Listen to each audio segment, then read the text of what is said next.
Bismillahirrahmanirrahim. Alhamdulillahi rabbil alamin, wassalatu wassalamu ala rasulihil amin, nabiyyina Muhammad ibn Abdullah wa ala alihi wa sahbihi wa man sar ala nahjihi wa ihtada bihadihi wa istanna bisunnati ila yaumiddin, amma ba'd. Pelajaran kita dalam kitab Mastikah Hadis Rasulullah sallallahu alaihi wasallam, jilid yang ketiga. Kita telah masuk bab 2.10, iaitulah bab salat berjamaah dan hukum-hukumnya. Jadi salat jamaah ini salah satu daripada syiar Islam, di mana Islam itu nampak gah dia, nampak hebat dia apabila masjid-masjidnya dipenuhi oleh para jemaah. Asalnya begitu. Tapi mungkin di zaman kita ini mungkin sudah terbalik. Masjid gah bila bangunannya besar. Masuk dalam tak tahu lagi ada berapa orang. Ini dia panggil dunia terbalik. Dulu zaman Nabi SAW simple je. Masjid dia buat dengan batang tamar, atap dia pelepah daun tamar, itu saja. Lantai pun anak batu je letak pasir. Sebab itulah boleh pakcik badui itu masuk kencing dalam tu. Dia ingat macam biasa. Kalau ada kapek macam ni sama mana orang boleh kencing dah. Dalam hadis Nabi pun sallallahu alaihi wasallam, Nabi kata kalau nak ludah kat bawah. Jangan ludah tepi, jangan ludah ke depan. Jadi adakah hadis tu kita kena boleh pakai di masjid yang ada hari ni? Jawabnya tak kena. Ludah atas kapek kita berat lah. Ibu sok habis dah. Ini dia panggil dari reality. Realitinya masjid tidak cantik tak apa, tapi orang itu penuh. Zaman kita ini terbalik.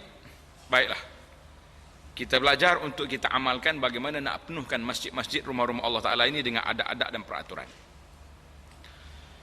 Kita mulakan dengan firman Allah Ta'ala, a'udzubillahi minasyaitanirrajim, wa aqimus salata wa atuz zakata warka'u ma'ar raki'in. Dan dirilah kamu akan salat serta keluarkanlah zakat, dan rukuklah kamu semua berjamaah bersama orang-orang yang rukuk. Jadi ayat ini Allah Ta'ala sebut warka'u, adalah kamu rukuk semua.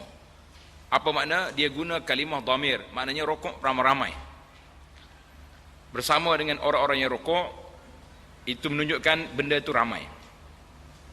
Surah Al-Baqarah ayat 43. Dan firman Allah Ta'ala lagi, wa idza kunta fihim fa aqamta lahumus salata faltakum ta'ifatum minhum ma'ak. Dan apabila engkau wahai Muhammad sallallahu alaihi wasallam berada dalam kalangan mereka, yakni semasa perang, lalu engkau mendirikan salat dengan menjadi imam mereka, maka hendaklah sepuak daripada mereka berdiri mengerjakan salat bersama-sama. Surah An-Nisa 102. Di ayat ini ayat perang ni. Dia panggil salat dalam keadaan takut waktu peperangan. Artinya kalau waktu perang kita kena salat berjamaah, waktu tak perang tak payah. Lagi teruk dah. Sepatutnya waktu tak salat, waktu tak perang inilah waktu kita salat lagi ramai, lagi kuat. Dalam hadis pula diterangkan kelebihan atau fadilat salat berjamaah seperti berikut. Hadis 187. Ani bin Umar radhiyallahu anhuma qala Rasulullah sallallahu alaihi wasallam, salatul jama'ati tafdulu salatal fardhi bi 27 darajah. Arti dia rawahul Bukhari wa Muslim. Maksudnya daripada Ibnu Umar radhiyallahu anhuma, katanya Rasulullah sallallahu alaihi wasallam bersabda, salat berjamaah lebih afdal daripada salat seorang diri dengan 27 darjat. Hadis ini sahih diriwayat oleh Imam Bukhari dan Muslim. Patutnya kalau kita belajar ilmu hadis, bila sebut Bukhari dan Muslim itu tak payah dah bagi tahu hadis sahih, memang dia sahih dah situ.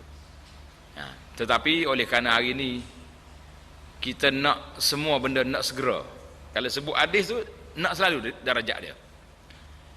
Cantiklah dalam kitab kita ni dia jelaskan hadis ini darajatnya sahih, darajatnya sekian. Ini dalam kaedah yang kita buat sekarang dia panggil semak sebelum sebar. Artinya kita kena semak dulu darjat hadis barulah kita sebarkan dia. Kalau tidak, di zaman fakta yang ini semua orang nak fakta belaka. Dari sudut ilmu sains pakai fakta, ilmu apa pakai fakta, tapi dalam sudut ilmu agama boleh buat gitu saja, kita kata tidak. Karena itu agama ini jangan diunayai. Orang dalam bidang masing-masing ada pakarnya, kan? Dalam bidang perubatan ada doktor pakar, dalam bidang engineer ada IR-nya, dalam bidang apa saja pun ada. Tapi dalam agama boleh semua orang cakap, kita kata biarlah. Nak bercakap secara umum boleh, tapi ilmu takhasus ada orang-orang yang belajar talabatul ilmi yang menuntut ilmu lebih mendalam dalam ilmu-ilmu yang dipelajari. Tujuan atau hikmah disyariatkan solat berjamaah. Bagi solat 5 fardu yang 5, solat Jumaat, solat hari raya dan lain-lain, ialah kita dah belajar dah dulu di awal kitab kita, dalam kitab Musalli contohnya, solat terbagi kepada 2 kategori. Satu solat yang disyariatkan, disunatkan berjamaah. Satu lagi solat sendirian. Jadi antara solat yang disunatkan berjamaah, iaitulah solat fardu jamaah. Qiyam Ramadan berjamaah. Solat gerhana berjamaah. 2 gerhana. Solat 2 hari raya, kan? Solat istisqa. Itu di antara solat yang disunatkan berjamaah. Adapun lain-lain solat tidak diterangkan dalam kitab kita supaya dilakukan secara berjamaah, kecuali mungkinlah sekali-sekala kita nak ajar orang solat tersebut. Tapi tidak dijadikan amalan tetap karena dia tidak disyariatkan sedemikian. Jadi solat-solat yang disunatkan berjamaah ni kenapa? Yang pertama, khususnya salat fardu yang 5 ini, yang pertama untuk menegakkan syiar Islam di mana saja umat Islam berada. Jadi umat Islam di mana kita berada, kita dirikan solat berjamaah. Itu sangat penting. Nak suruh nampak Islam itu kuat dan dia punya syiar dia kembang. Bila kita boleh tunjuk kuat, bila kita boleh penuhkan masjid. Saya ramai rombongan pendakwah mari jumpa, ajak saya pergi berdakwah. Nak pergi 3 hari sana, 40 hari, saya kata boleh. Tapi saya nak buktikan dulu dakwah kita ni berjaya apabila kita boleh bawa ke masjid kita ini setiap bulan ada ahli baru, orang kampung kita. Maksud ahli baru tu orang yang tak pernah mari masjid lain pada hari Jumaat je, tapi dia dah jadi ahli masjid. Itu kita nak. Barulah nampak berjayanya kita bila masjid ni ada. Daripada tahun 2000, kita kata 2015, ahli solat Jumaat kita ni 200 orang. Jadi 2016 dia naik 212 orang yang tetap. Berjaya dah tu. 1 orang je sebulan. Tapi tuan-tuan realiti lah pergi tengok di masjid kita. Orang tu juga. Nah, ahli kelab kita tu, yang tu ya juga. Kalau mati ni seorang 2, kurang dah ahli kita. Nak naik yang baru tu, macam mana tak naik? Ini saya kata kempen ini mesti dipertingkatkan. Kempen menambah ahli baru masjid. Kita kena buat. Macam mana pun kena usahakan supaya ada pertambahan. Setiap bulan seorang je nak. Macam mana kita punya manajemen? Nak tarik orang setiap bulan ke masjid. Laki-laki ke wanita ke tak kira. Yang nak ahli baru. Yang istiqamah. Yang kedua, untuk menyatu padukan masyarakat Islam supaya mereka dapat berkenal-kenalan, beramah mesra dan bekerjasama untuk kebaikan bersama berdasarkan persaudaraan Islam. Jadi kita nak mantapkan ukhuwah. Duduk satu kampung, satu taman, satu qaryah, tapi tak kenal mengaku, kan? Bila kita pergi solat Jumaat kita kenal, saudara mana? Saya lorong sebelah. Awak ini sebelah ni.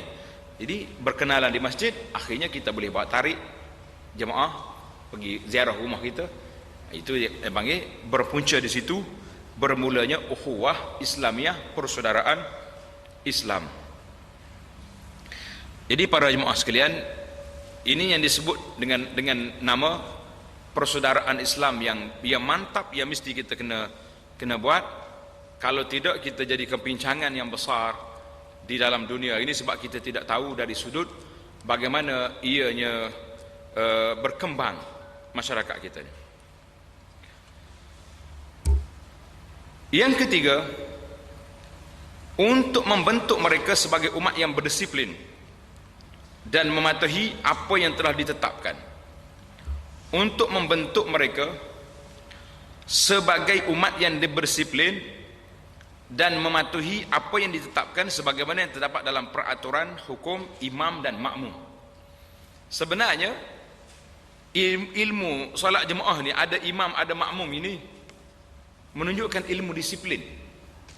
Sebab bila ada imam, makmum tak boleh dulu daripada imam, tak boleh ke depan, seorang je imam, semua kena ikut.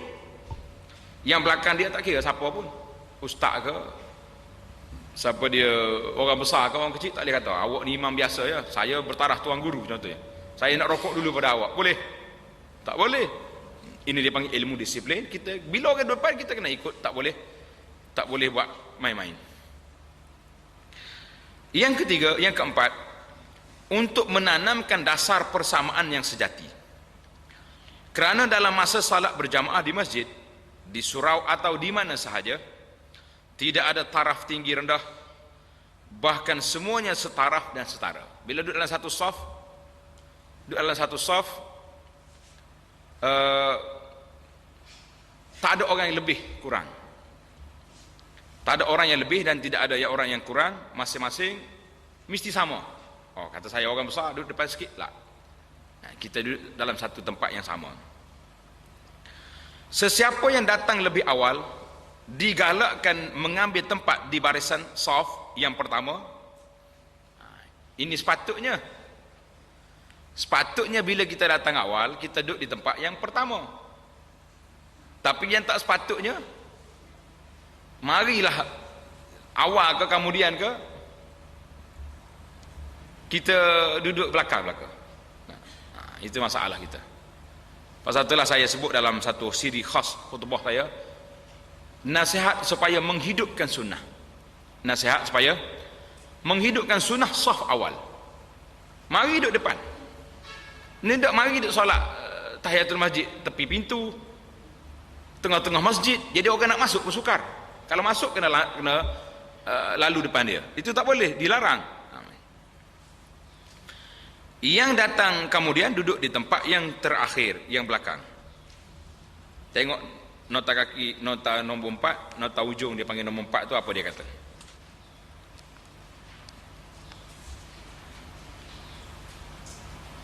Dalam pada itu, menurut dasar akhlak Islamiah, nota nombor 4, tidaklah menjadi salah pada syarak, bahkan adalah wajar jika yang pertama diberi penghormatan kepada yang berpangkat lebih tua atau lebih tinggi mengambil tempat yang tertentu dalam sah salat berjamaah. Ini kalau dia datang serentak, dia datang sama, kita beri utamakan orang yang lebih tua dan lebih alim depan, tak ada masalah.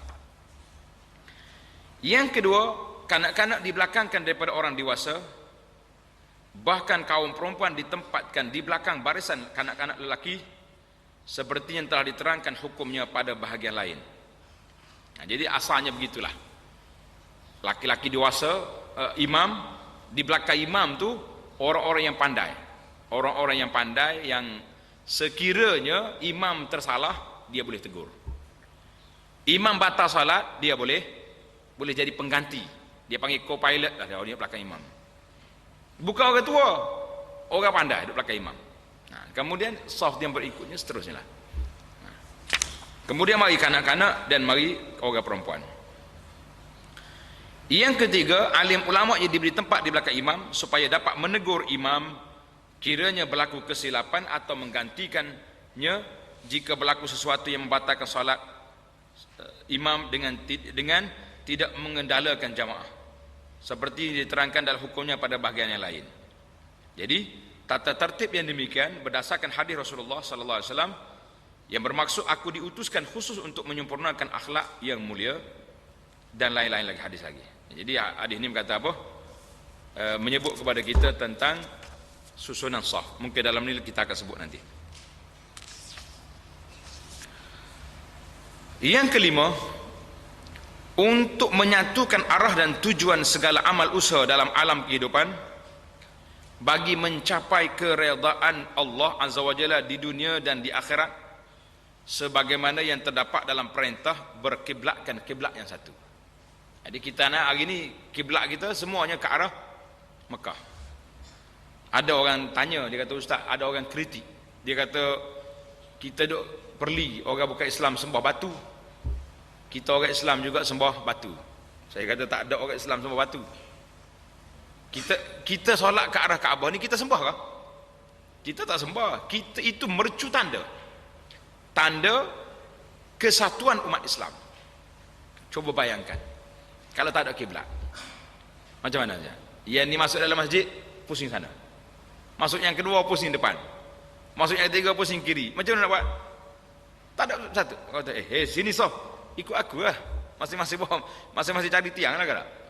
Tak boleh. Jadi satu tiang, orang ni pusing, jadi apa pula? Ini meja bulat ni untuk nak makan, nak ibadat satu lain saja. Nah, itu dia panggil, sebenarnya kiblat itu tanda, mercu tanda kita itu bersatu. Nah, cantik. Jangan duduk fikir kita ni sembah batu, tak ada sama sekali. Jelasnya solat berjamaah sangat-sangat digalakkan untuk mencapai tujuan-tujuan yang tersebut. Ini 6 tujuan ini besar. Saya tulis sebahagian daripada kelebihan solat. Kita dah bincang dulu dalam di awal kitab kita ini, dan juga dalam sebuah buku yang saya usahakan, nama dia Keindahan Islam. Dapat dah buku ni? Belum lagi? Belum pergi cari. Nama dia Keindahan Islam. Dalam buku ini menceritakan kepada kita hikmat di sebalik perundangan Islam. Akidahnya, solatnya, puasanya, zakat itu. Tapi hukum kita tak bincang di situ, kerana hukum dalam kitab fiqh. Kitab Keindahan Islam ini nak menunjukkan Islam itu indah, Islam itu cantik, Islam itu lengkap dan sempurna kedudukannya.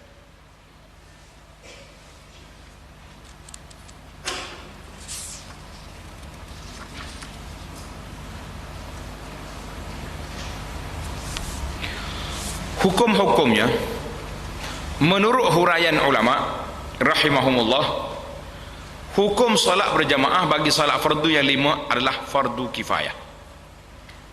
Apa makna fardu kifayah? Tengok nota nombor 5. Nota nombor 5, yang pertama sekali, hukum solat jamaah fardu kifayah.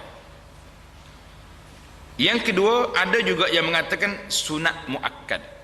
Sunat muakkadah, maknanya sunat yang dituntut kuat, sebagaimana yang mereka faham daripada hadis yang lalu dengan menyatakan solat jemaah lebih afdal daripada solat seorang dengan 27 darjat. Manakala lebih afdal maknanya menunjukkan kepada sunat.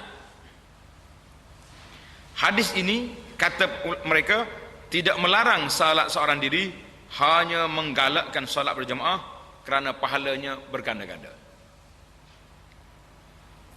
Yang ketiga, ada juga ulama yang mengatakan solat jemaah fardu ain. Kalau fardu ain berat kita, sebagaimana yang mereka faham daripada sebuah hadis yang lain. Hadis ini menerangkan pada suatu hari semasa hendak mengerjakan solat berjamaah, Rasulullah sallallahu alaihi wasallam menyatakan murkanya terhadap suatu kaum yang tertentu yang tidak datang solat berjamaah. Lalu baginda sallallahu alaihi wasallam menyatakan cadangannya hendak menyuruh salah seorang sahabat menggantikannya menjadi imam, dan baginda bersama-sama beberapa orang yang lain hendak pergi ke kampung yang tidak datang berjamaah itu untuk menjatuhkan hukuman yang berat ke atas mereka. Jadi Nabi kita nak pergi jatuh hukum ke atas itu. Demikianlah maksud hadis yang dijadikan alasan oleh pihak yang mengatakan bahawa hukum salat berjamaah itu fardu ain. Tetapi alasan mereka yang tersebut dijawab oleh alim ulama yang lebih ramai dengan berkata, yang pertama, Nabi SAW hanya menyatakan cadangannya sahaja, tetapi baginda tidak bertindak. Kerana baginda tidak pergi ke kampung itu, bahkan baginda terus salat bersama-sama orang yang hadir. Hujah yang kedua, kalaulah salat jamaah itu fardu ain, tentulah baginda tidak akan bercadang hendak meninggalkannya untuk pergi bersama-sama beberapa orang ke kampung itu, kerana hukuman yang hendak dikenakan kepada penduduk kampung yang tersebut boleh dijalankan sesudah selesai salat. Ini semua ni hujah ia mengatakan salat berjamaah fardu ain, fardu kifayah, sunat muakkad. Ada lagi perbincangan dalam bab fardu ain itu. Fardu ain terbagi pada dua kumpulan. Satu kata tak sah solat di masjid, di rumah tak sah. Satu kumpulan yang kata solatnya sah tapi berdosa. Tengok ada yang maknanya ada 4 pandangan di sini. Tapi dalam kitab kita ini memilih pandangan, ia mengatakan solat berjamaah itu fardu kifayah. Fardu kifayah artinya kalau dalam satu kampung tak ada seorang pun solat berjamaah, tak ada orang satu kumpulan solat berjamaah, bermakna satu kampung itu berdosa. Contohnya taman kita ni ada surau, kan? Tak ada orang solat berjamaah seorang pun, maka semua ahli kampung itu berdosa. Habis macam mana tak mau dosa? Kita cari, kita lantik imam dengan makmum seorang bila seorang imam, bagi gaji dia. Mu jangan gila lain, tunggu je masjid ni untuk azan dengan solat. Kalau tidak semua kampung itu berdosa.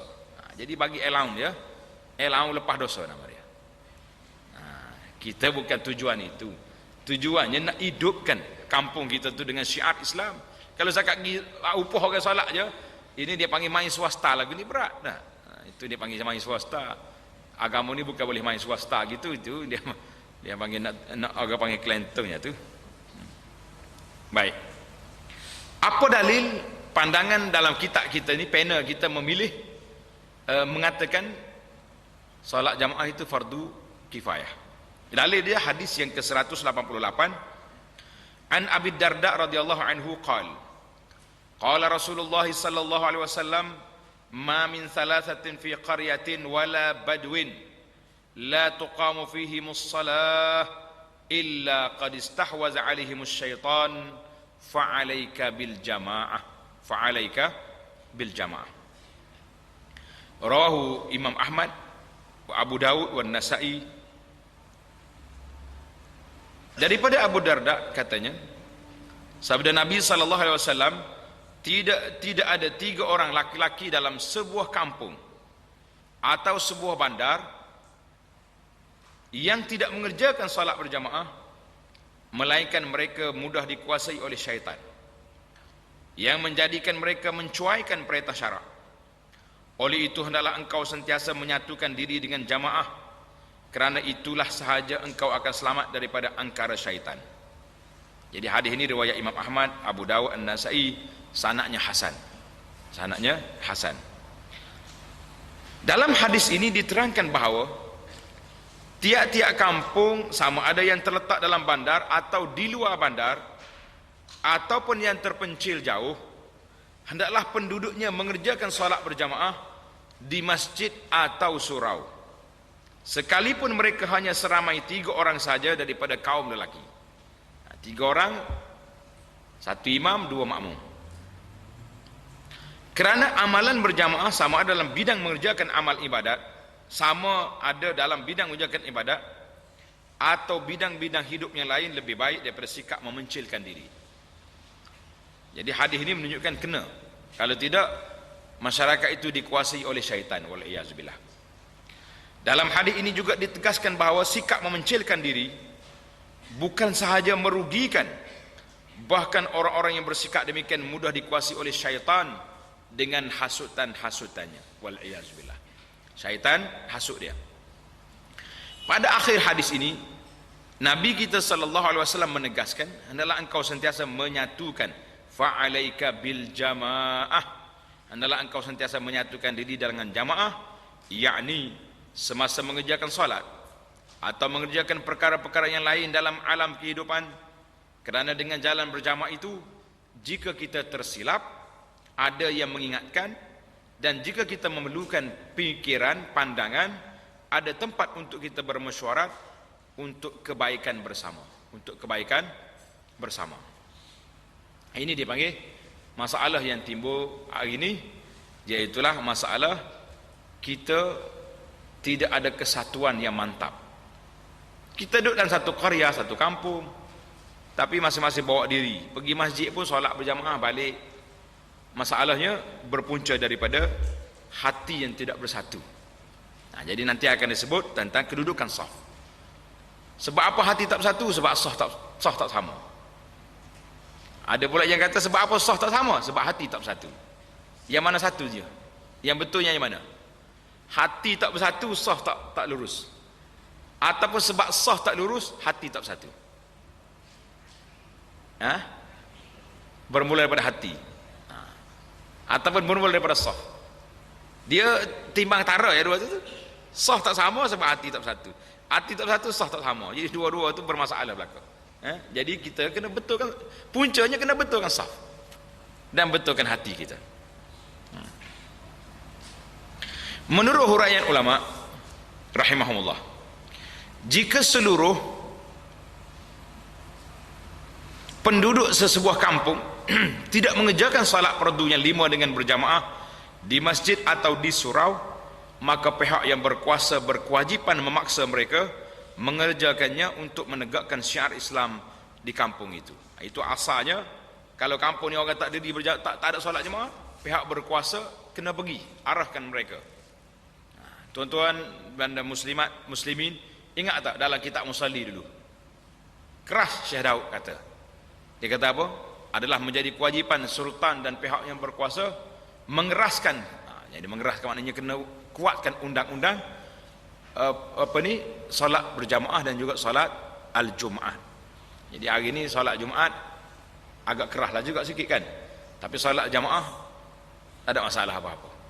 Kadang-kadang yang buka warung dekat masjid tu sewa dengan masjid tu, sewa tanah masjid, tapi AJK masjid tak terfikir kena buat peraturan. Awak bila azan tutup, macam kat Mekah Madinah tu.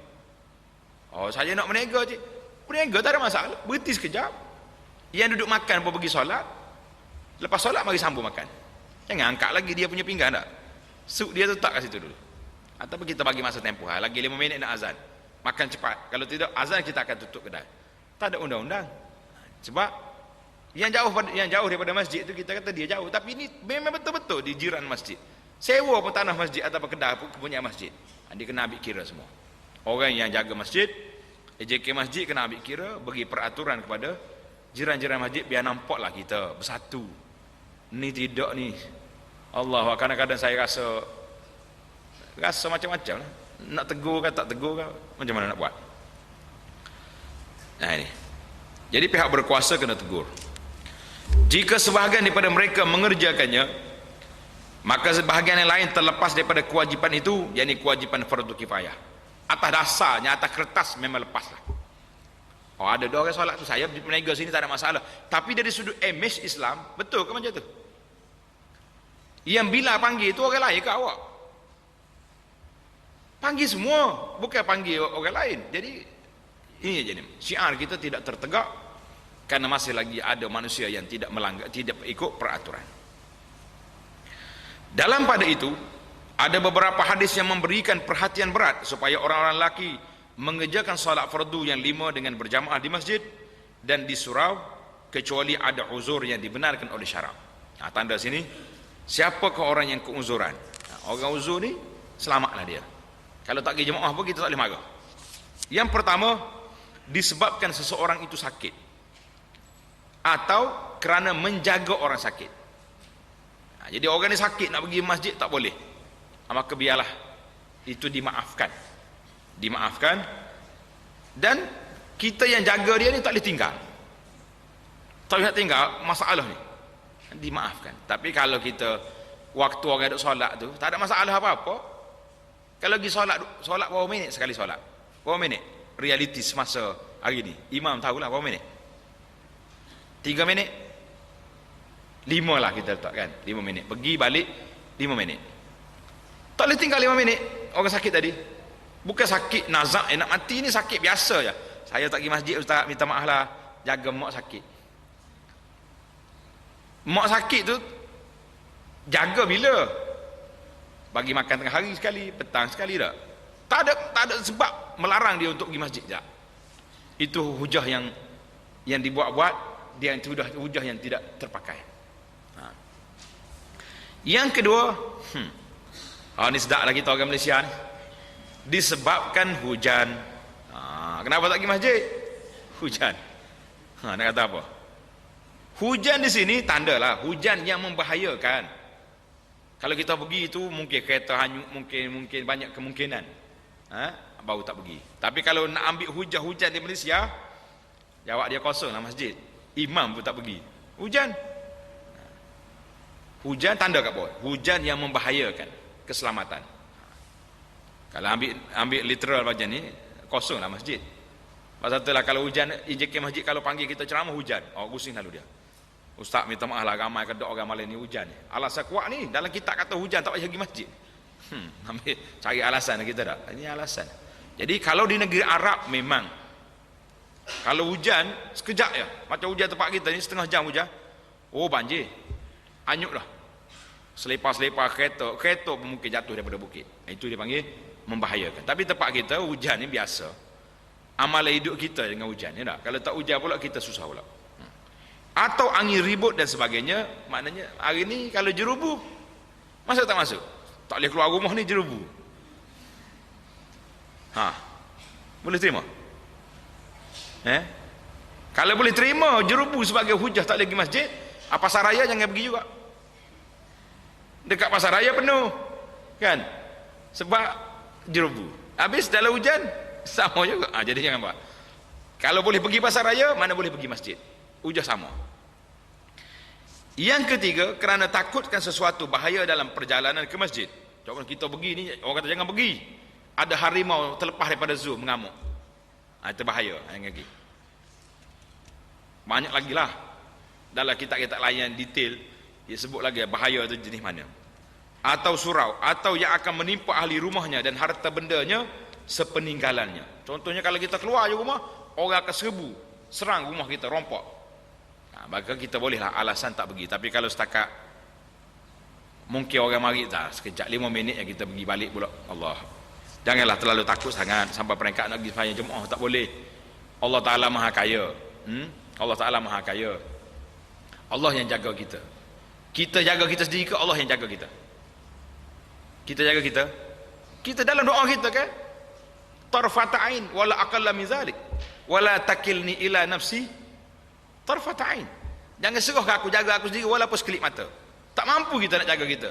Kalau Allah Ta'ala beri 5 minit jaga kita, saya ingat sumbat habis dah kita ni. Nyamuk mari, semut mari, cukup dekat. Tapi pasal apa kita boleh tidur lena? Sebab Allah jaga kita. Jangan main je kata tak apa saya nak jaga sendiri saya. Jangan.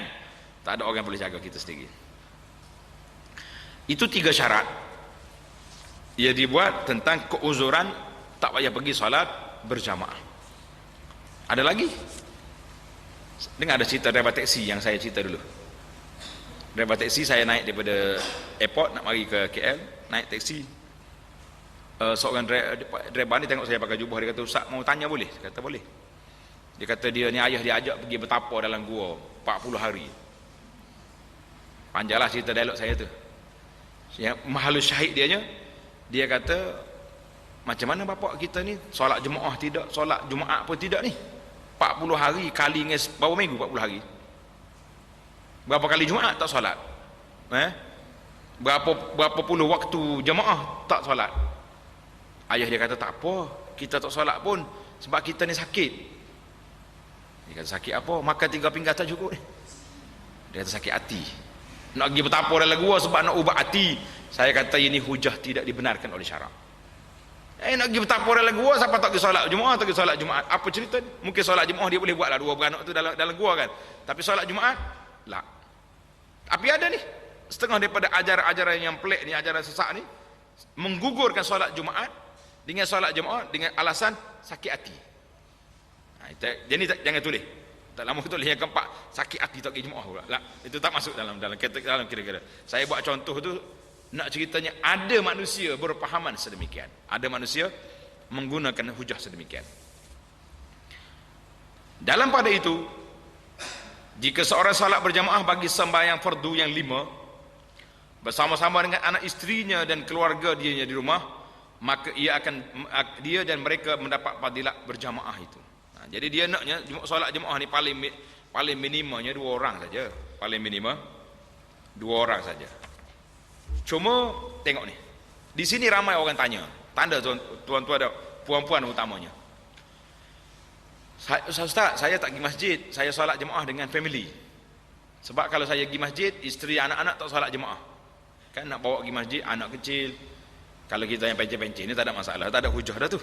Tak. Yang masih duduk beranak lagi tu, baby kecil lagi macam nak pergi. Jadi kalau semua berpahaman macam ni, imam ada anak tak imam? Habis imam nak solat kat rumah juga, tutuplah masjid, tak payah buat. Nah, ini satu kepahaman yang silap. Yang betulnya macam mana? Bapa tu naik motosikal pergi solat berjamaah di masjid. Allahu Akbar, sudah solat, Assalamualaikum warahmatullahi wabarakatuh, Assalamualaikum warahmatullahi wabarakatuh, dia balik. Dia balik jadi imam pula di rumah untuk anak isteri dan anak-anak. Itu baru betul. Sebagaimana dilakukan oleh para sahabat, mereka datang solat berjamaah dengan Nabi di masjid. Lepas tu dia balik rumah kampung dia jadi imam pula di masjid kampung dia. Sebab mereka tak nak terlepas solat berjamaah dengan Rasulullah sallallahu alaihi wasallam. Maka solat berjamaah itu menunjukkan bahawa boleh seorang itu pergi solat berjamaah, lepas tu dia balik jadi imam untuk jemaah keluarga. Ini baru satu tindakan yang tepat, yang betul. Kalau tidak macam ni, tutup masjid. Semua orang ada family, ke tak ada family? Ada belaka. Baik. Bilangan solat jemaah, berapa orang bilangan? Solat jemaah bagi solat fardu yang 5 dan solat sunat yang boleh dikerjakan secara berjamaah, boleh dikerjakan dan berhasil fadilatnya dengan 2 orang, imam dan makmum. Dalam isu mana tu? Lain daripada solat Jumaat lah. Solat Jumaat dia nak berapa orang? Dalam kitab Fiqh Syafi'i nak 40 orang kan? 40 orang. Nanti kita sebut dalam bab Jumaat nanti. Tengok ni. Tengok nota nombor 11. Nota nombor 11. Sebagaimana yang dapat dipaham daripada sebuah hadis Bukhari, bahawa Rasulullah sallallahu alaihi wasallam berpesan kepada 2 orang sahabatnya yang hendak keluar musafir supaya mereka berdua mengerjakan solat berjamaah dalam perjalanan itu apabila masuk waktu solat. Bila masuk waktu solat, salah seorang daripada kamu azan, seorang lagi jadi imam. Iaitu seorang melakukan azan dan iqamat dan seorang lagi yang lebih tua menjadi imam. Dalam hadis riwayat Bukhari dan Muslim juga, Ibnu Abbas radhiyallahu anhuma menyatakan bahawa pada suatu malam ia mengerjakan solat sunat dengan berjamaah bersama Rasulullah sallallahu alaihi wasallam, yakni mereka dikerjakan oleh mereka berdua saja. Ini dari sudut bilangan. Ada sebahagian daripada ulama mengambil peristiwa Ibnu Abbas solat berjamaah qiyamul lail di rumah Nabi. Ibnu Abbas ni budak kecil, dia tidur rumah makcik dia. Makcik dia Maimunah, anti dia, mak saudara dia, isteri Nabi. Jadi Ibn Abbas tidur, bila waktu malam bangun Nabi kita bangun solat tahajud, dia ikut. Tapi dia ikut di sebelah kiri. Nabi kita pegang telinga dia pusing, suruh duduk belah kanan. Itu ilmu. Maknanya kalau solat berjamaah 2 orang, ini gini duduk. Jangan duduk kiri. Imam tak belah kiri tak boleh. Yang kedua, tidak menjadi amalan tetap. Setiap malam Ibnu Abbas bertahajud berjamaah dengan Nabi sallallahu alaihi wasallam. Cuma itu untuk nak mengajar. Maka di sini para ulama mengambil istinbat, boleh solat berjamaah dalam solat-solat sunat yang tidak sunat berjamaah itu sekali-sekala untuk mengajar. Boleh dijadikan sedemikian. Tapi kalau jadi ajaran tetap, setiap kami masjid kami ni setiap malam Jumaat mesti solat tasbih berjamaah, itu tidak disunatkan sedemikian kerana tidak warid Nabi menganjurkan sedemikian. Ini kita kena perhatilah. Baik, cerita Ibnu Abbas tadi. Tetapi makin ramai bilangan para jemaah, makin besar pahalanya. Lagi ramai jemaah, lagi besar pahala. Maknanya kalau kita nak suruh banyak pahala, kita pergi cari masjid yang ramai jemaah. Tapi ingat, ramai orang tanya ni, kalau saya pergi masjid yang ramai jemaah, surau saya siapa nak jemaah? Kita kena tengok maslahah. Maslahah peribadi dengan maslahah umat, mana lebih utama? Masalah umat. Masalah peribadi memang kita nak solat jemaah yang tempat orang ramai. Kita boleh naik kereta pergi masjid. Contohnya kita kata masjid negara, satu solat jemaah sampai 500 orang. Contoh. Ramai tak? Masjid surau kampung kita 20 orang yang solat jemaah. Tapi kalau kita pergi tinggal semua pakai ambil mazhab nak pergi masjid ramai-ramai belaka, maka hidup tak hidup surau kita. Yang kita pergi masjid tadi masalah kita saja. Tapi kita menghidupkan jemaah di qaryah, ummah yang dapat manfaat. Yang pertama. Kefahaman yang kedua yang betulnya, kita kena usaha untuk meramaikan jemaah masjid itu. Itu baru betul. Jangan lari. Lari hak peribadi. Yang tepat, yang betulnya, yang sahihnya, kita mesti meramaikan. Ramaikan apa? Jemaah di tempat kita. Ni macam ni. Kalau tidak orang panggil seronok seorang kita. Aku tak apa, relax. Masjid paling ramai sekali di Kuala Lumpur itu yang saya pergi lah. Kita kata masjid negara lah, masjid besar. Kan kita pergi. Lah, bukan itu yang tepat. Yang tepatnya kita kena usaha bagaimana nak ramaikan ahli qaryah kita solat berjamaah. Hubungan imam dengan makmum. Dengar. Solat berjamaah ialah ikatan yang menghubungkan solat makmum dengan solat imam. Dia ada connecting dua tu. Ini diterangkan dalam hadis yang berikut. Hadis 189. An Abi Hurairah radhiyallahu anhu qala sallallahu alaihi wasallam, innama ju'ilal imamu liyutamma bihi fa idza kabbara fakabbiru wa la tukabbiru hatta yukabbir ila akhir hadis. Rawahu Abu Dawud bisanadin sahih. Daripada Abu Hurairah radhiyallahu anhu katanya, sabda Nabi sallallahu alaihi wasallam, sebenarnya imam itu ditugaskan ialah untuk dijadikan ikutan. Ju'ilal imam liyutamma bihi. Imam untuk kita ikut dia. Oleh itu apabila dia bertakbir, hendaklah kamu takbir. Allahu Akbar, baru kita Allahu Akbar. Dan janganlah kamu bertakbir sehingga ia bertakbir lebih dulu. Jangan mendahului imam. Demikian juga apabila dia rokok, hendaklah kamu rokok. Dan janganlah kamu rokok sehingga ia rokok lebih dahulu. Dan apabila ia mengangkat kepala sambil membaca Sami Allahu liman hamidah, hendaklah kamu membaca Allahumma rabbana walakal hamdu. Ini saya ingat, anak tak nak ulang dah sini. Kita ada 4 riwayat sini kan. Ingat tak dalam kitab Musalli dulu ada 4 riwayat. Rabbana lakal hamdu, Allahumma rabbana lakal hamdu, Rabbana walakal hamdu, Allahumma rabbana walakal hamdu. Ingat lagi kan?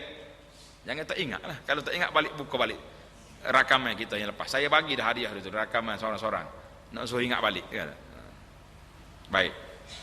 Jadi dalam hadis ni ada imam kata sami Allah liman hamidah, makmum kata Rabbana lakal hamdu. Maknanya makmum tak ulang lagi sami Allah liman hamidah dalam hadis. Demikian juga apabila ia sujud, hendaklah kamu sujud. Dan janganlah kamu sujud sehingga ia sujud lebih dahulu. Tengok setakat tu ada nota 13. Nota 13 tu mana ada perbincangan. Tengok. Menurut yang dipaham daripada hadis yang lain, hadis Muslim, bahawa seorang yang sembahyang sama ada seorang diri atau berjemaah disunatkan baca kedua-dua lafaz, iaitu semasa mengangkat kepala daripada rukuk sami Allahu liman hamidah, dan setelah berdiri tegak adalah menyebut Rabbana lakal hamdu. Inilah yang dipilih oleh Imam Syafi'i. Jadi dalam mazhab Syafi'i dia pakai dua-dua. Jadi makmum kata juga sami Allah liman hamidah, bila kita tegak berdiri baru kata Rabbana lakal hamdu. Tapi dalam hadis Abu Hurairah ni sanadnya sahih mengatakan kita imam kata sami Allah liman hamidah, kita kata Rabbana walakal hamdu. Rabbana lakal hamdu. Jadi ada dua riwayat di sini. Jadi kita sebut dua-dua lah, senang supaya jemaah tidak kata, kenapa baca gini, kenapa buku ni baca gini. Jadi ada dua pandangan. Dan apabila imam solat berdiri, hendaklah kamu solat berdiri. Dan apabila ia solat duduk, hendaklah kamu semua solat duduk. Ini kena tanya. Ada jemaah kata, boleh tak kita solat duduk? Kita sedangkan kita sihat walafiat. Jawabnya tengok nota 14. Nota 14 ni ada lagi hadis yang sama tapi berlainan sedikit lafaznya, disebut dalam Sahih Bukhari. Menurut Imam Syafi'i rahimahullah ta'ala, sah sembahyang orang yang berdiri di belakang orang yang duduk. Dan janganlah ia menurut dengan salat duduk. Jadi kalau imam duduk, sah. Imam duduk sebab dia uzur. Kenapa kita nak duduk juga? Dalam hadis ni kata, wa iza shalla qa'idan fasallu qu'udan ajma'in. Kalau imam duduk, kamu duduk semua sekali. Jadi macam mana kita nak taufik di antara pandangan ini? Tengok. Ini berpandukan amalan Nabi sallallahu alaihi wasallam. Jadi imam mazhab Syafi'i, huraian daripada Imam Syafi'i kata, kalau imam duduk, kita kena berdiri. Mana dalil dia? Berpandukan amalan Nabi sallallahu alaihi wasallam semasa akhir hayatnya yang pernah solat duduk kerana sakit, sedang sahabat-sahabat baginda berdiri di belakangnya. Nah, jadi dalam pandangan ulama yang mengatakan kalau imam duduk kita kena berdiri, ambil daripada amalan Nabi yang terakhir. Di mana Nabi akhir hayat dia pernah Nabi kita solat duduk, sahabat-sahabat berdiri, Nabi tak kata tak isyarat suruh duduk. Nah, jadi itu dipanggil dalil kalau imam duduk kita kena berdiri. Nah, tapi sahlah imam duduk tu kerana dia uzur. Cuma kalau boleh kak, cari imam yang tak uzur lah, baru tak jadi masalah. Hadis ini menerangkan kewajipan makmum menurut amalan salat yang menurut amalan sembahyang yang dilakukan oleh imam. Janganlah makmum mendahului imam atau menelengkahinya. Melengkahinya maknanya jangan duduk langkah dia lah. Pergi dulu pada imam. Jika makmum bertakbir dengan takbiratul ihram sebelum imam melakukannya, batalah sembahyang.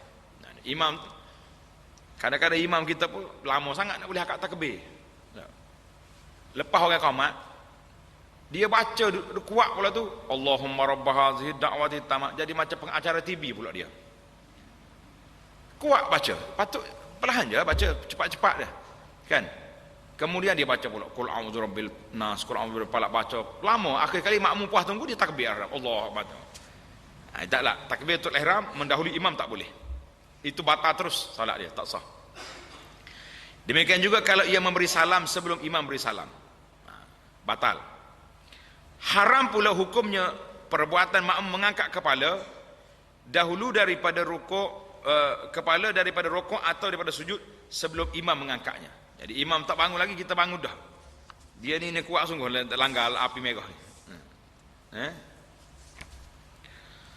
Jelasnya semasa solat berjamaah biarlah imam melakukan dahulu sesuatu amalan solat, kemudian barulah diturut oleh makmum. Tapi tanda situ yang confirm batalnya iaitulah takbiratul ihram. Kita mendahului imam, takbiratul itu tak sah. Tapi kalau takbir biasa ni, itu dia panggil dalam perkara makruh. Hadis yang ke-190, ini tajuk baru dah. Tulis tajuk kat tepi tu, siapakah yang berhak menjadi imam? Orang yang kriteria imam. Siapa dia nak jadi imam ni? Jadi kita ni dia ada sub tajuk dia. Dalam sub tajuk tu ada cawangan lagi, tajuk kecil lagi. An Abi Sa'id Al-Khudri radhiyallahu anhu qala Rasulullah sallallahu alaihi wasallam, idza kanu salasatan falyummuhum ahaduhum wa ahaqqahum bil imamati aqra'uhum. Rawahu Muslim. Artinya apabila bilangan mereka 3 orang, kita berjalan 3 orang contohnya, hendaklah salah seorang daripada mereka menjadi imam. Salah seorang jadi imam, dan orang yang berhak di antara mereka menjadi imam ialah yang lebih pandai membaca Al-Quran. Nah, jadi kita kena carilah mana hak pandai baca Quran, duduk depan. Tajwid dia betul, bagi dia jadi imam. Nabi tak kata yang paling tua, yang paling pandai, aqra'uhum, yang paling pandai bacaan. Sebab imam ni berkait dengan bacaan, kan? Lebih-lebih lagi solat jahri. Hadis sahih riwayat Muslim. Diterangkan lagi lebih lanjut dalam hadis yang berikut, hadis 191 an Abi Mas'ud Al-Ansari radhiyallahu anhu qala sallallahu alaihi wasallam ya ummul qauma aqra'uhum li kitabillah ila akhiril hadis, rawahu Muslim. Maksudnya orang yang layak menjadi imam bagi sesuatu kaum ialah orang yang lebih pandai membaca Al-Quran di antara mereka. Kena tak orang paling pandai. Kalau mereka sama pandai, fa in kanu fil qiraati sawa, baca sama pandai, sama-sama hafal Quran belaka. Fa'alamuhum bis sunnah, maka pilihlah orang yang lebih mengetahui sunnah, iaitulah hukum-hukum syarak di antara mereka. Hak mana lebih pandai dari segi hukum? Kita tengok. Kalau bab masbuk muafiq, dalam bab apa ni sujud sawi, hak mana lebih pandai? Dalam bab khusyuk dia mana lebih hebat? Nah, kalau hak ni tengok kuat dia punya bergerak ni. Goyang saja dia semayang contohnya. Duk garu sana garu sini. Cari yang lebih khusyuk. Baik. Kalau mereka sama pengetahuan tentang hukum syarak, sama, cari yang lebih warak, cari yang lebih warak. Maka pilihlah orang yang lebih lama berhijrah di antara mereka. Di kalangan sahabat ada hijrah, kita sini mana ada hijrah dah. Ada, kita pilih orang yang lebih warak. Kalau mereka sama tentang lama hijrahnya, maka pilihlah orang yang lama dalam Islam, lebih dulu masuk Islam. Lepas tu kita hari ni Islam daripada beranak lagi. Ya. Nak confirm macam mana?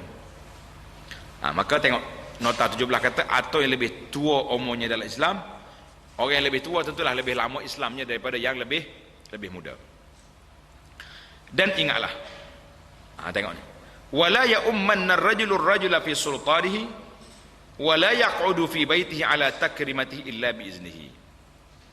Ingatlah, janganlah seorang yang mendatang menjadi imam bagi orang yang berkuasa dalam kawasannya. Mana kalau kita pergi masjid ni ada imam, jangan kita pandai-pandai naik. Mana Bilal, kamat kita naik jadi imam. La. Kecuali imam yang ada itu izin. Sila Ustaz, sila Syekh, jadi baru boleh. Ni saya Syekh ni. Nah, contohnya kita naik duduk tempat imam. Imam mari tengok, siapa merampas hak aku? La, itu tak ada hak. Walaupun kita pandai, kita alim langit, tak boleh rampas hak orang. Nabi kata jangan duduk. Kalau masjid tak ada imam, tak apalah. Masjid RNR contoh tak ada imam, kita pergi. Kalau kita rasa kita lebih pandai daripada orang lain, baik kita naik. Daripada naik tak tahu, baca Fatihah bertukar dengan mu'alah mari mana. Tak. Kita pula ragu, sah tak sah dia ni sembahyang. Tapi kalau di masjid tu ada imam ratib, tak boleh kita naik. Kecuali dengan izin dia. Dia mari dipersilah, sila Ustaz. Itulah kadang-kadang saya bila pergi masjid, pengurusi masjid ke AJK masjid, Ustaz, imam ada sebelah kita, imam yang ratib. Bila kita tanya imam ada, saya sebut imam ada tu, imam terus lompat naik ke sejadah, maknanya dia nak jadi imam. Kita tak boleh kacau dia. AJK pun tak boleh nak rampas hak imam, sebab mereka yang lantik dia. Kecuali dia sendiri pula dia lah, Ustaz tetamu kita mari jangan-jangan sekali silakan. Jadi barulah kita naik. Itu dia segi protokol, semua benda ada protokol. Protokol imam pun jangan duk rampas hak orang. AJK masjid pun tak ada hak untuk merampas hak dia kecuali dengan izin dia, dengan izin imam. Wala yaqud, dan janganlah ia duduk di rumah orang itu di tempat duduknya yang khas melainkan dengan izinnya. Dan kita biasa ketua rumah ni ada tempat dia duduk, ada kerusi dia, jangan duduk situ, kita duduk di tempat lain. Kecuali dia kata dia suruh duduk, baru tak apa. Saya tak tahulah, rumah orang Arab memang nampak dia panggil jalsah khasah, itu ada tempat dia duduk. Tapi kalau rumah kita tak ada kan. Kalau meja panjang tu tua rumah duduk kat mana? Chairman duduk kat ujung. Biasa gitu tak? Kita tak, jangan duduk situ, kita duduk sini. Kecuali dia suruh duduk. Saya kalau tak suka duduk kat ujung ni. Yang pertamanya nak ambil laut jauh. Tengah. Dia bukan nak pandai holo-holo apa, jadi kita akhir sekali duduk kuti hak depan kita. Hak ujung sana tak sampai. Hadis sahih riwayat Muslim. Hadis ini menerangkan bahawa orang yang layak menjadi imam ialah yang lebih pandai membaca Quran daripada orang yang lain di situ. Bukan sahaja setakat betul bacaan menurut hukum tajwid, tetapi juga banyak menghafal ayat-ayat dan surah-surah Al-Quran. Makin bertambah layak lagi ialah orang yang lebih pandai baca Quran dan lebih mengetahui tentang hukum-hukum syarak yang menentukan sah atau batalnya kerja-kerja solat dan perkara-perkara yang berhubung dengannya. Makin bertambah layak lagi ialah dengan lebih pandai membaca Al-Quran, lebih mengetahui tentang hukum-hukum syarak, dan lebih lama ia berhijrah daripada negeri yang dikuasai oleh kafir ke negeri yang dikuasai oleh Islam. Makin bertambah layak lagi ialah orang yang lebih pandai membaca Quran, lebih mengetahui hukum syarak, lebih lama hijrah, dan lebih lama Islam, atau lebih tua umurnya dalam Islam. Jadi kali ini ayat tak ada dah. masuk Islam semua Islam belaka, jadi kita ambil yang lebih tua kalau dia pandai. Hadis ini juga menerangkan orang yang berkuasa lebih berhak menjadi imam di tempat yang dikuasainya. Demikian juga semasa berada di rumah orang, dia tidak boleh duduk di tempat tuan rumah yang khas kecuali dengan izinnya. Jangan duduk main rampah kuasa imam tu, jangan. Menurut huraian ulama rahimahumullah, tuan rumah, orang yang mengadakan sesuatu majlis, dan imam masjid di tempat itu lebih berhak menjadi imam daripada orang lain, sekalipun orang yang mendatang itu lebih alim daripadanya. Dalam pada itu, sunat bagi orang yang bersifat tuan rumah mengizinkan dan meminta orang yang lebih alim atau yang dihormati itu menjadi imam di situ. Jadi kita bolehlah, tuan silakan Ustaz Al-Fadhil, tuan guru jadi imam. Patutnya kita dari sudut adabnya kena macam tu.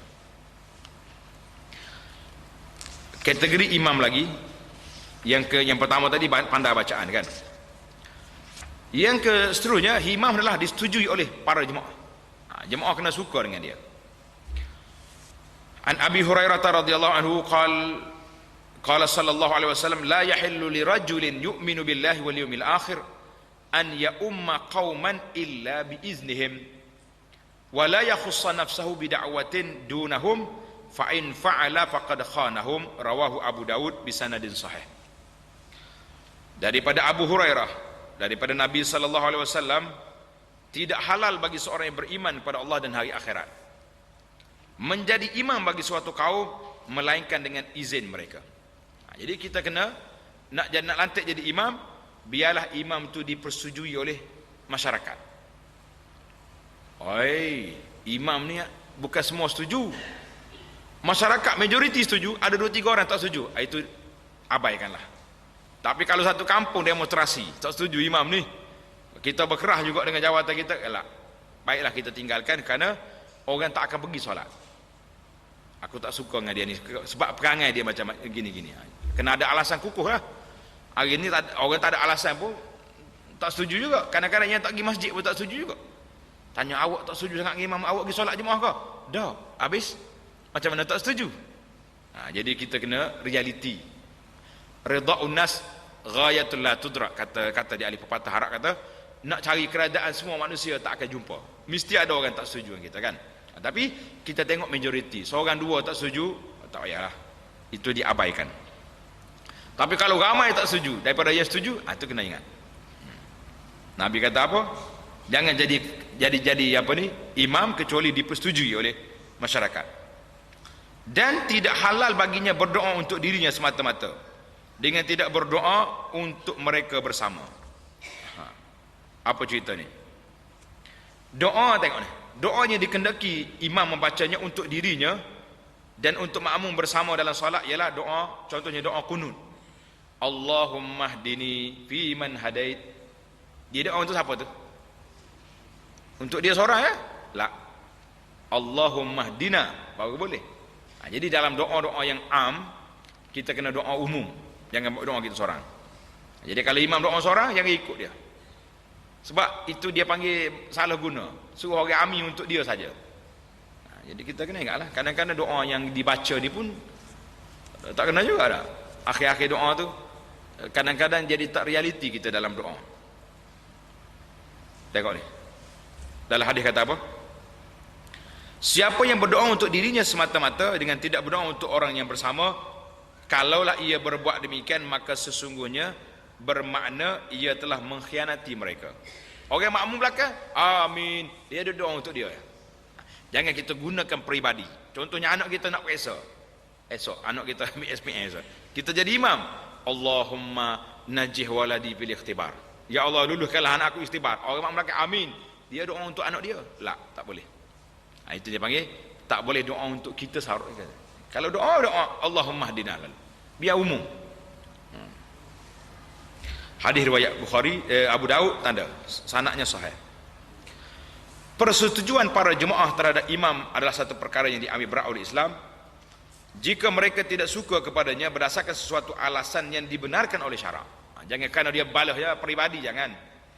Misalnya disebabkan ia seorang yang fasik ataupun jahil, maka bolehlah sikap mereka betullah sikap mereka yang demikian dan hukumnya seperti yang diterangkan dalam hadis ini. Kalau pula mereka membencinya kerana didorong oleh kepentingan dunia semata-mata, sedang ia seorang yang layak, maka merekalah yang bersalah jika mereka terus membencinya dan menghalangnya daripada memegang jawatan itu. Jadi kalau dia bagus, tak ada masalah apa-apa, tak ada problem pun dia. Tapi jemaah buat masalah, maka imam itu terus abaikanlah yang seorang dua yang bermasalah. Baik. Imam lagi, imam kena ingat kalau jadi imam apa dia kena buat? Jangan memanjangkan bacaan. Ini setuju tak setuju kita? Setujulah dah. Oh panjang imam ni, tak dia hafiz kak? Baca panjang selalu. Maka hadis 193 an Abi Hurairah qala sallallahu alaihi wasallam, "Idza shalla ahadukum lin-nasi falyukhaffif fa inna fihi mudha'ifa was-saqima wal-kabir wa idza shalla ahadukum li nafsi falyutawwil ma syaa." Falyutawwil ma syaa. Rawahul Bukhari. Maksud dianya, apabila salah seorang daripada kamu menjadi imam salat, maka hendaklah ia mengamalkan bacaan sembahyang yang pendek-pendek. Kalau jadi imam, bacaan yang pendek. Pendek sini setakat mana? Wal asri, inna ataina. Ini bukan terlalu pendek ni, siapa makmum tak sempat nak baca Fatihah. Lah. Bagi saya lah, untuk masyarakat Malaysia, kalau setengah muka cukup itu. Setengah muka safhah. Setengah muka surat tu mana berapa baris? 6 baris ke berapa? Itu kita kira sederhana.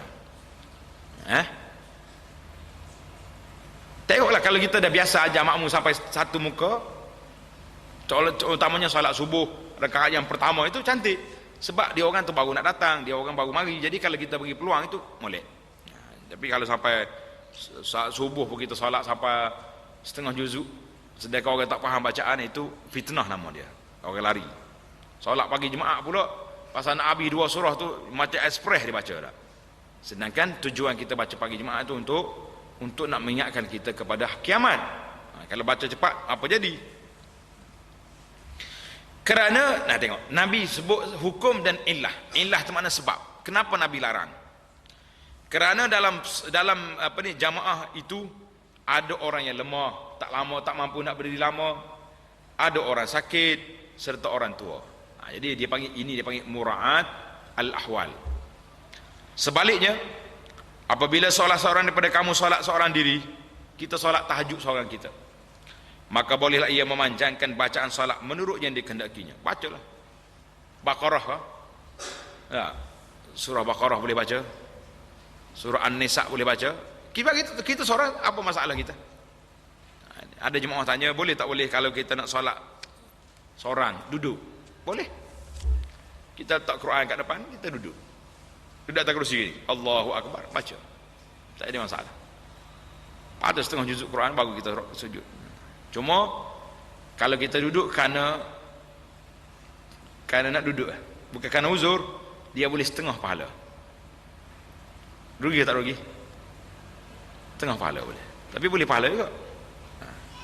Tapi kalau duduk kerana uzur, lah, dia boleh pahala penuh. Hadis ini sahih menurut Imam Bukhari.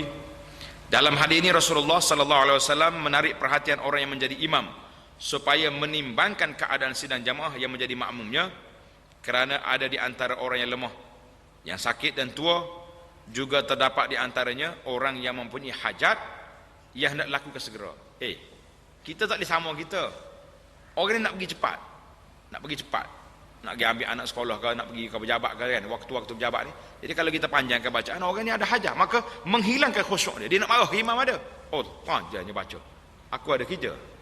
Tapi kalau dia tahu dah standard masjid ni di antara satu muka dengan setengah muka, itu orang boleh kesan, boleh hampir ni, boleh atur dia punya masa. Atau perempuan yang mengandung, atau yang hendak menyusukan anak, sibuk ni, ibu-ibu ni, baby dia duduk menangis, pendekkan solat. Sebagaimana disebut dalam beberapa hadis yang lain, Nabi kata, aku nak panjangkan solat, tapi aku dengar budak menangis, aku pendekkan. Maknanya zaman Nabi SAW tak salah, ibu-ibu bawa anak ke masjid. Itu dalil boleh bawa anak ke masjid. Cuma kena pandailah jaga anak tu, jangan biarkan anak bising kan. Jadi kita panggil ada timbang tara lah di antara ibu menjaga anak dengan AJK masjid, nak kawal masjid. Jadi kalau kita semua tak ambil timbang rasa, jadi tak bolehlah orang nak pergi masjid. Oleh itu, janganlah imam memanjangkan bacaan solat sehingga menyusahkan makmumnya. Jadi susah makmum ni susah yang sebab lah. Tengok nota 24. Sebaliknya, jika para jemaah bersitu terhad bilangannya dan mereka bersetuju supaya imam memanjangkan bacaan meliputi surah-surah Al-Quran dan doa dalam salat, maka dibolehkan berbuat demikian. Jadi kita setuju. Kita nak salat ni, saya nak subuh ni nak satu muka. Setuju? Setuju. Bagi. Contoh dalam pada itu, solat adalah dikerjakan dengan sempurna meliputi rukun-rukun dan sunatnya. Tetapi dalam perkara yang sunat, imam dikenakan memilih bacaan yang pendek. Jangan duk panjang. Misalnya, bacaan surah selepas membaca Al-Fatihah, hendaklah dipilih surah yang pendek yang terdapat dalam juzuk amma atau beberapa ayat Al-Quran.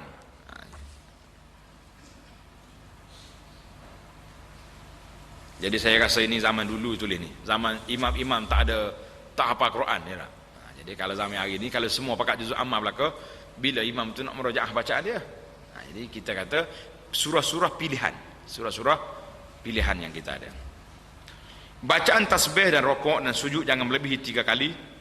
Bacaan doa tahiyat akhir sebelum beri salam memadai dibaca 1 atau 2 doa yang pendek di antara beberapa doa yang disunatkan membacanya. Jadi kita ringkas je lah.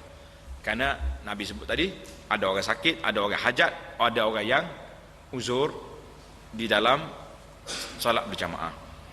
Tamatlah kita tentang imam, tugas-tugas imam, hubungan imam dengan makmum. InsyaAllah kita akan sambung lagi di dalam bab membetulkan saf dan merapatkan saf.